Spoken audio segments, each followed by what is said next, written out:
We've just witnessed perhaps one of the finest ever innings in T20 international cricket. The big show, yes, Glenn Maxwell literally destroying India single-handedly with a scintillating innings, his 100 coming off just 50 balls, eventually going on to 113 not out as Australia raced ahead of India, beating them by 7 wickets with just 2 balls to spare in the second and final T20 International to clinch the series 2-0 in what would certainly be a very big boost for Australia ahead of the 2019 World Cup. With me in the studios, right here, Hemang Badani, who still seems to be trying to catch his breath, dazzled by Glenn Maxwell's scintillating effort, as well as Sean Tate, who I'm sure I'll go ahead to Australia and ask. Sean, I'm sure it was worth the all-nighter for you there in Australia.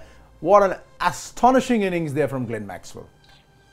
I was going to say that it's actually worth staying up a late night again. Both games, obviously a very high scoring game this time, but the last game low scoring, but both come into the last couple of balls. And yeah, I think from memory, as good an innings or T20 innings as we've probably ever witnessed. So, I mean, a great effort to chase down a big score like that in India and win the series there, yeah. Absolutely, and a historic first for Australia also after 2008, where they won a one-off game at the MCG. This is the first time they've beaten India in a T20 international series, a 2-0, a clean sweep, big boost ahead of the ODI series for Australia. Hemang. Well, to me, the biggest plus for them would be Glenn Maxwell. We've all known that Maxi is someone who can really bat well. Maxi is someone who can really strike big and a good stroke maker.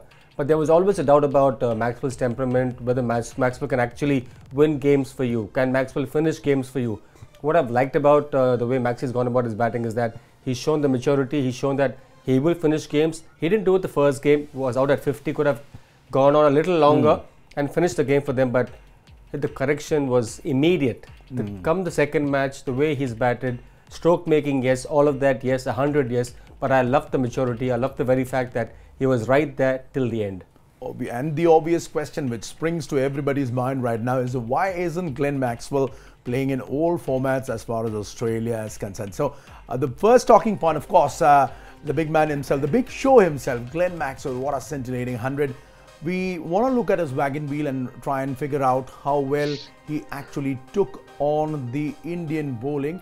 And Hemang, let me come to you. He was playing shots all around the wicket. He waited for the last moment, as he generally does, for the spinners and literally carting them to all corners of the park. Absolutely. If you go back and see, he does favour the leg side, but having said that, he's got runs all over the park. He's got about 31 in the mid-wicket region. He's got about 20 at the long-on region. He's got enough in the offside as well. And the best part about his innings to me was that he never looked to overhit the ball. He never looked to hit it hard. All the time looking to time the ball, all the time looking to make sure that he's in good positions, in the right position to strike the ball, and power wasn't ever required. It was just about being in the right place, right time, hold your shot, hold your shape, and it was just outstanding to see the way he's gone about getting 100, gone about winning the match. It was a 190, but for me, it looked like a very, very comfortable chase, all thanks to Maxwell. Close to about 60% of the runs, or maybe even 65-70% of the runs scored by Glenn Maxwell. Absolutely. And Sean, a blazing knock there from Maxwell. And the important thing one needs to ask at this point of time is the fact that although Australia started perhaps a little slower than India, just 40 odd in the first 6, but Maxwell, as long as he was there till the end, in short, they were always ahead of the chasing. Yeah, and I mean, also, you've probably got to give it to Peter Handscomb there. I think he played a great supporting role. He just seemed to get a single off every ball he faced and get Maxwell back on strike, which sometimes players find it hard to rotate the striking player that's in form at the time, trying to get them back on facing the delivery. So Peter Handscomb played a great role there with Maxwell. And obviously the key there was having wickets in hand and being 2 quality batsmen in the last couple of overs. Absolutely, and Sean, if I could, get your thoughts on this one. We've discussed this before. You now think that Maxwell is now a certainty. He should actually bat at number 4 for Australia. Yeah, it seems that way. I mean, like I said before, after the last game, he said he feels really comfortable there. And Haymung's right, the maturity that he's starting to show now, which was always missing from his game from the early part of his career, that maturity to go on with it. Seems like he's got that sorted out now, which makes him a very important player, not just in the T20 format, but possibly the other formats as well. Absolutely. And Hemang, one last word on Maxwell before we move on. The fact that he took on India's best bowler, perhaps the world's best bowler, Jasprit Bumrah, and he looked so much at ease even against Bumrah in the closing moments. See, he was well set back then. He was batting about 80-90 odd by the time Bumrah was in. It was just a question of whether Bumrah can get us a wicket at that point in time. That was the only chance that India had to come back in the game. He's been batting beautifully. If you actually go back to the KFC Big Bash recently, I remember him getting an 80 odd against the side, and he smashed them all over the park. And the only question that we've always had about Maxwell is he hungry enough? Is he going to finish games? There was never a doubt about his striking ability. It was always about his temperament. Always about his temperament, and he showed that in lots, because we saw 7 boundaries, 9 sixes and a strike rate of over 200, literally parring Australia to a historic series win here in India in the T20 International Series. But as far as India is concerned, the next talking point, India's depleted bowling. Did they fail to deliver? Was it a depleted bowling attack or not? Let me start with you, Hemang, on this one. We saw there was a fair bit of concern about Vijay Shankar. The fact that you very rightly mentioned that he has bowled just about a handful of overs, 5 or 6 overs in the last 16 games he's played in the T20 format. Vijay Shankar, he went for 2 for 38 of his 4. So he gave us a good economy, which was lesser than the Australian asking rate. He did the job well done. What went wrong then? In all fairness, I think he didn't bowl poorly. He also got you a couple of wickets. And going back to his numbers that we spoke about earlier, not just in this show, he had just bowled about 5 overs in the last 16 matches that he's played in the T20 format, all formats put together. So he was always under pressure to perform. And for the very first time, before the game started, we had given him the responsibility of bowling those 4 overs. India went in only with 5 seamers. You had no other option. You can't have a Kohli bowling. You can't have a Shikhar Dhawan bowling. You can't have 3 keepers on the side who aren't going to bowl. So Vijay would have felt the heat. And if you ask me, he's done a good job. If not for the last ball wide, he actually bowled a wide of the last ball of his over. And then the ball after that went for a 6. He was at a point where he was just about 32. If he had not bowled the wide, probably might have been 33 or 34. But with that wide, it makes it about 38. And 2 for 32, 2 for 33 for a guy who's bowling for the very first time, getting the full quota in, I would say well bowled. Right. We also now quickly try and take a look at how exactly both the teams fared in this game. Now look at the power play. India was ahead, 53 without loss compared to Australia, 2 for 42. However, 7 to 15 they edged ahead, and they did substantially, picking up 89 for 1 in the last 5 overs, 63 without loss, ably powered by Glenn Maxwell and Peter Handscomb. Sean, let me bring you in on this one. You see, in the middle overs, it seemed to be a sort of a problem as far as the Indian bowling was concerned after the sort of bright start which we got in the first 6 overs. Chahal and Pandya going for a aggregate of 80 without any wickets in their 8 overs. Do you think that was what India's undoing was? I do think so. I mean, obviously Chahal was always going to be very important because, it wasn't the best Indian bowling attack we've seen. Obviously, you've still got Bumrah in the side. He's always going to bowl well, but Chahal obviously going for a few runs and not managing to get a bunch of wickets. That was fairly important. I think if he went really well and went for a 6 and over type thing, obviously India would have won that game. But they managed to play him pretty well tonight, the Australians. So that was a huge thing, and I think just those middle overs, 7 to 15, only losing 1 wicket was the key there.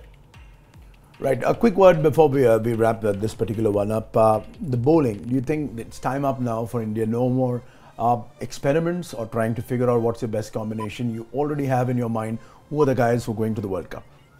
I guess not. I guess India is still searching for the 4th bowler, the 4th fast bowler, and I think the experimentation will go on a little longer. To a large extent, our batting looks okay. We've got KL Rahul back in form. We were looking for the 3rd opener. Maybe he might fit in there, but we still are searching for the 4th bowler, 4th fast bowler.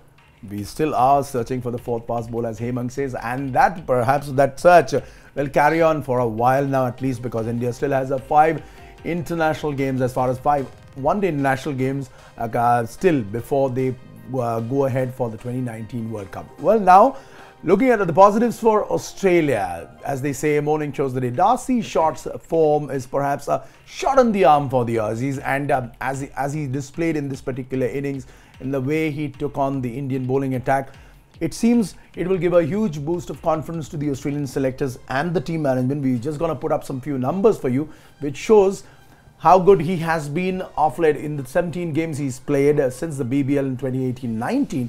He averages over 50 with a strike rate close to 140 with 6 half centuries.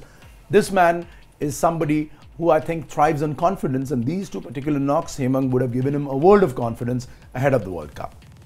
Oh, absolutely. I think he's batted really well, and I would say that the entire Australian side has batted much better than the Indian side. If you go man to man versus the Indian side to an Australian side, we've got Shikhar Dhawan, we've got Rohit Sharma, we've got KL Rahul, we've got Dhoni, Virat Kohli, Dinesh Karthik. All of them put together have played a lot of T20 matches, a lot of T20 international games. But if you go back and see their side, a Peter Handscomb, a Darcy Short, an Ashton Turner, all these guys haven't had that much of an exposure at this level. Yes, you do have an Aaron Finch and you do have a Glenn Maxwell who actually played well and have played enough cricket at the T20 level. But otherwise, if you see this side, man to man, more experience in the Indian side, not as much experience on the Australian side. And for them to have actually done well, played so well, batted so well and out-batted India, hats off to them. Right, and as they say, it takes 2 to tango. Darcy Short getting into a super partnership there with Glenn Maxwell. You'll put up those numbers on your screens in just a bit. And there we go, 73 coming off just 7 overs, scoring at over 10 and over. That perhaps laid the foundation from which Maxwell could build even further. Wouldn't you agree, Sean? Oh, absolutely. I think there's been a little bit of a question mark over Darcy Short, at the international level. And certainly playing in India. I mean, he struggled a little bit in the IPL last year for Rajasthan. Didn't quite get going like he does in the Big Bash. In the Big Bash, he's probably the best player over the last couple of years in the Big Bash. But Indian conditions, obviously a lot different. World-class bowlers. Right. So it just looks like those last couple of games that he's maybe learning the Indian conditions a lot better. Right, Sean. Let me get what your thoughts are on this one. Do you think Darcy Short has done enough to make a case for himself for the Australian one-day team for the 2019 World Cup? And secondly, as and when David Warner comes back, do you think Warner will open, or would you rather prefer to go and open with Darcy Short? It's a tough question, that one. Very good. You know what? I like Darcy Short. I think that the one-day series now, obviously against India, is going to be really interesting. I'm looking forward to watching that, because it's going to show a lot of stuff before the World Cup for both teams. But I like Darcy Short. I think right now I'd be sticking with him. You'll be sticking with it. I'm sure the Australian team management would have made up their mind as far as Darcy Short's display in this particular series is concerned, looking ahead to the future. Now we look ahead to our next talking point, and something which Hemang was full of praise. In fact, all of us were full of praise. The India's batting, it did go in vain in the end, but there were superlative knocks there, led by unbeaten knocks by Mahendra Singh Dhoni is 72, KL Rahul getting a great start, MS Dhoni playing like the vintage Dhoni. It was a sight to behold, the way the Indians got going when they batted. Oh yes, absolutely. I love the way KL Rahul batted. It's not just about one innings. We did see him get a 50 the last game, but to see him bat the way he batted, the way he was striking the ball, he looked in good touch. He looked in somebody who was in sublime form. Again, let's not forget, he is also under a bit of pressure, a bit of heat that he hasn't really done well in the recent times, and there was this conversation about whether he should be taken to the World Cup, whether he has a chance to go to the World Cup. I've always had the belief that he has the striking ability in white ball cricket, and again, his issues to me were more in the head than anything else. He's sorted them out. Good to see him back in runs. I would also want to see him play a little more of the ODI matches that we've got coming up. Hoping that he'll get a chance, and hoping he gets some more runs. He might be a third opener. Quick one, you say you would want him to play in the ODIs also. in the same position as an opener?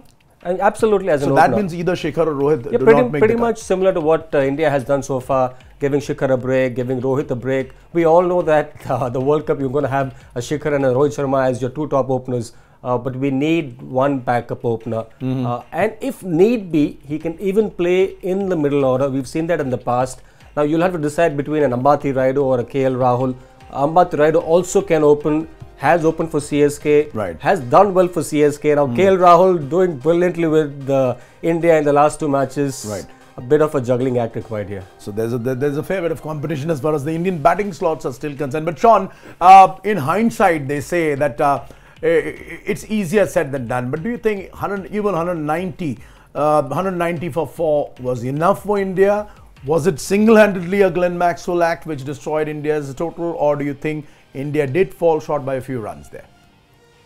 No, I think India did a pretty good job, really. I think their innings was well paced, and obviously Kohli, a great knock from him, a great start with Rahul. I think they couldn't have done that too much more. I think just they were just beaten by a great innings tonight, and one of the best innings you'll see in T20 cricket. So that's probably what it came down to. Really, was Maxwell's individual performance. Maxwell literally taking the game away And let's not single-handedly. forget Kohli's knock. Let's not forget Dhoni's knock. We've all been speaking about Dhoni in recent times not being himself in the T20 format, but I thought he was back to his old self, back to the way he used to strike the ball. Pretty happy with the way he's gone by.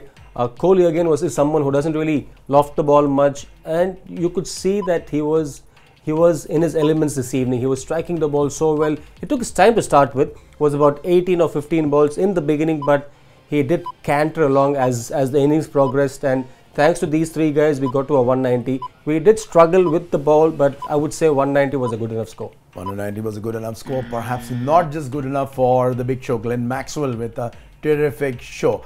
All right, now it's time for a winner. We had a winner. Australia pocketed the series, a historic first ever T20 international series win over India. That was now in India. But now, on the show, we are here to choose a winner. Remember the contest, the Fab 4 contest. Now, we're going to put up the names yet again. Now, this is what Hemang Badani had chosen. He had chosen Virat Kohli, Jasprit Bumrah, Yuzvendra Chahal and Marcus Stoinis. And primarily aided by Virat's super knock, Hemang has accumulated 109 points. Well done, Hemang. Maxwell is not the only centurion today. You also got 100. We now go across and figure out how well Sean has done. This is a no contest right now. This is a no contest right now? Because I remember Sean Tate picking up Glenn Maxwell, and I think with Maxi's 100, I think it settles there. It settles right there. Yeah. So it's even Stevens. Now that was Sean Tate's pick. Mahendra Singh Dhoni, he's got 50. I can't believe it. Yuzvendra Chahal hasn't got any points. Shikhar Dhawan 24. But Glenn Maxwell 143 points, which means Sean Tate with 217 points has satisfactorily, or rather very convincingly, beaten off the challenge of Hemang Badani. Congratulations, Sean. What do you want to say to Hemang? I had to come back after last game. Look, Maxwell was obviously a great pick, but I like the Dhoni pick. I think he got a nice little amount of points for me there, so I'm happy with going for the old veteran as well, just slipping him in. But yeah, I had to come back after last game. Absolutely, Hemang. I mean, it was just 1 versus 4. Maxwell was about 109 plus another 30, which was 147. and I just totaled entirely about 107. So one man did the trick. You were up against a one-man army.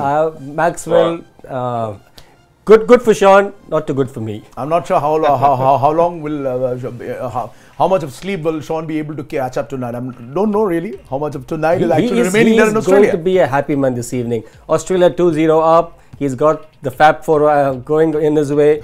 He's going to get back to I might stay up a a little good bit longer night's and have a rest. glass of wine to celebrate. Yeah. Right, Sean, I'm sure it would be a good time to celebrate Australian cricket coming back. And just about a year after Sandpaper Gate had happened, Australia come to India and they have defeated the Indian team 2-0 and pocketed the T20 International Series, giving them a very big boost ahead of a very interesting and exciting 5-match ODI series which is coming up in the near future. On that note, Final words from you, Hemang. The biggest takeaway there for India from the series. Biggest takeaway for India is simply KL Rahul. He was under pressure. He was asked a few questions, and I think he's come out with flying colours. It's a question of time how he goes about batting in the ODI format. I think they should give him a run, and if he does well, he would have answered a few questions. Right. KL Rahul for Hemang Badani. Sean Tate, what's the biggest positive for Australia? I'm sure it's Glenn Maxwell. Yeah, that's the obvious choice, I think. Looks like he's got a nice cemented spot there at number 4. He seems like a big leader within the group now, and he's batting like a leader, and obviously going on to finish a game off for Australia tonight. A big plus, and he's going to be very dangerous going towards the World Cup this year as well for opposition teams. Absolutely. And over the last one calendar year, Maxwell averages close to 80 in winning cases for Australia and T20 internationals. You can certainly understand now the impact the man has on his team's fortunes. On that note, Hemang Badani, thank you very, very much for joining us. Pleasure being here. Sean Tate, thank you very much for joining us and staying up awake the entire night. Thank you very much for joining us and sharing with us your perspective, insights and analysis. And friends, do not forget that you can catch us on ESPNcricinfo.com, on our Facebook page, and watch videos on our YouTube channel. You can also keep your comments, questions and feedback coming to us right here. Till then, have a good time. Thanks for watching.